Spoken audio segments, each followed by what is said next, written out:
Hey guys, welcome to a brand new series on CodeEquestria. Now, yes, we've been constantly expanding our reach over the past year, and this is yet another attempt to do exactly that. Over the last year, we have done reviews of My Little Pony Friendship with Magic episodes. In fact, all of Season 4, a few from Season 2, a couple from Season 3, and so on. But one place we haven't touched, however, is the My Little Pony comic series, which is divided into two things: the Friendship is Magic main arc and Friends Forever. In this case, we'll be looking at the main arc first, starting of course with the first arc, the return of Queen Chrysalis. Now, of course, here at CodeEquestria, you won't see any of the comic panels here. But if you do want to read the full comics in their entirety, there are plenty of paid spots to do it. DeviantArt, Scribes, Metafire. But if you want a more YouTube free sort of way, check out this channel, ChronoShenron. That's where I read the comics. Shout out to him for having the entire comic series on his channel for me and DragonArt to read. But enough with the posturing. So, Return of Queen Chrysalis. Is it as good as the show? Ya damn Skippy. Is it a damn good comic? Ya double damn Skippy. You see, Katie Cook's the writer on this thing, and props to the animator, but I can't give him props here. But, well done, guys. Well done. Especially in the writing department. The story over 4 issues, the first 4 of the main arc, has the return of Queen Chrysalis from a Canterlot wedding. She hasn't been taking her love-soaked beat down at the hands of Cadence and Shining very well. And she's devised a plan to get revenge not on them, but rather Twilight and the Harmony 6. Her plan? Kidnap the Cutie Mark Crusaders, turn all of Ponyville into changelings, and lead them straight to Chrysalis's doorstep, in which she will drain Twilight's magic during a special comet, kind of like Halley's Comet, but for magic people. It boosts the magic power of just about everybody in the magical form of the world, and that most certainly pays off later, but of course we have to get there. The main parts of the arc have our main group of intrepid heroes journeying halfway across Equestria to get the Chrysalis in time to save the Crusaders, which, by the way, the Crusaders are one of the high points of this comic, seeing that most of the time they're oblivious to the death danger that they've been kidnapped into, cracking jokes and meta-themed wisecracks throughout the entire comic, and through that, driving Chrysalis crazy, and the guards too. As for our intrepid heroes, they naturally come in all confident that they'll quickly get to the Changeling Kingdom and save the day.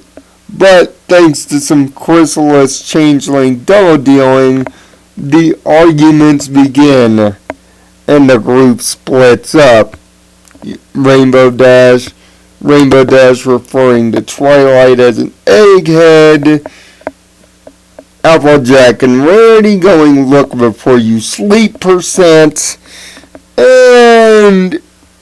And practically everything else that could physically go wrong. All except for Pinkie Pie. She's too busy cracking jokes through the darn thing. With bad puns, being overly enthusiastic, and just being gosh darn stupid. What is it with Pinkamena Diane Pie and being stupid? Was she born with less intelligence? Did her mother bump her head down a flight of stairs at some point in her life and she just lost brain cells? I mean, seriously, Pinkie Pie is stupid in this comic. Almost annoyingly so, if not for Rare Bitch being equally as annoying. And yes, Rare Bitch, as in Rarity, acting her normal, conceited self. But you see, with all that said, that's one of the strongest points of this first comic arc. Every character is beautifully illustrated and beautifully written for. Every element of harmony and every character in the comic is written as they would be direct from the show. There's no change in personality here, which is brilliant. And yes, this comic is extremely meta to the universe it's in and to the fact that a Canterlot wedding has happened before this. But we also get introduced to some interesting creatures like trolls, for instance. Trolls who think that ponies are dolls and could be easily fooled by some crochet. And of course, evil tarantulas. On top of that amount of fun, and chupacabras, as well pop culture references, 2 Indiana Jones references of reference to Ghostbusters,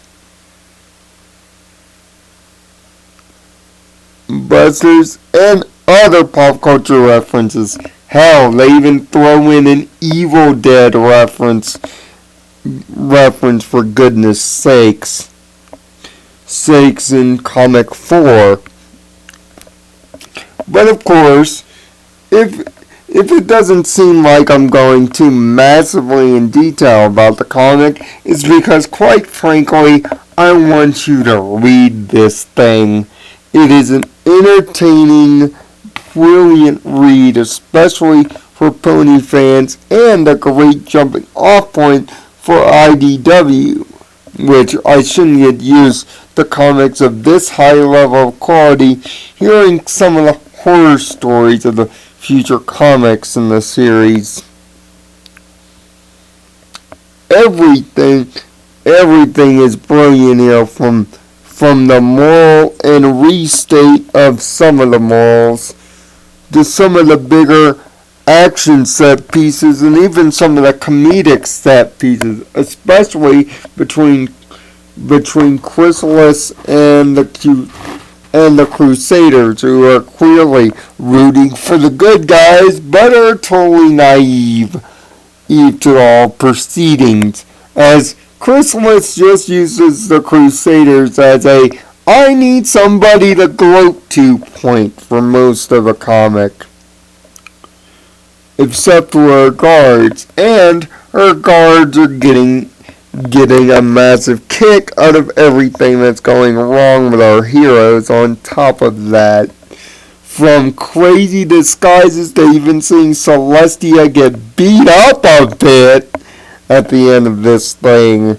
There's a lot of surprises, and yes, for those who hate Twilight God %. I'm gonna say this now. You're going to be disappointed by how the evil is resolved here. Me, on the other hand, I couldn't be more happier. By and large, do yourself a favor and either buy, digitally read, or heck, even do what I did and YouTube cheat reading these 4 comics. Although on YouTube, the video might be a little bit quick, so you might have to hit the pause button plenty of time if you want to sit there and actually observe the brilliance of the panels. See, I'm not a comic book reader. The last time I read a comic of any of note was the death and return of Superman. So it was quite surprising to read a comic of this high level quality, let alone something like a My Little Pony comic. It's just a shame though, and this is really the drawback. This could have easily been a 2-parter episode of the TV series and no one would have been the wiser. But instead, we get 4 beautiful, wonderfully illustrated books with a beautiful story to match.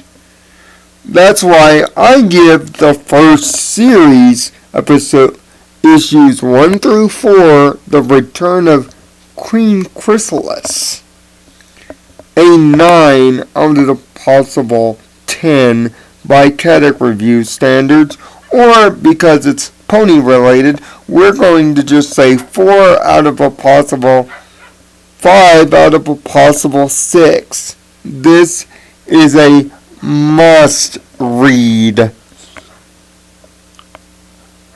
And something that I think all pony fans should at least read once. And the 6 covers for issue 1, which will be the custom thumbnail for this video, are a nice touch. When Pony Panels returns, when I've read them, we'll talk about the second main arc, Nightmare Rarity. Oh great, the character I want to kill going evil. Ooh, just more reasons for me to think of demented death traps. But until then, find peace in your own nirvana. And Pinky, do not build a costume ever again.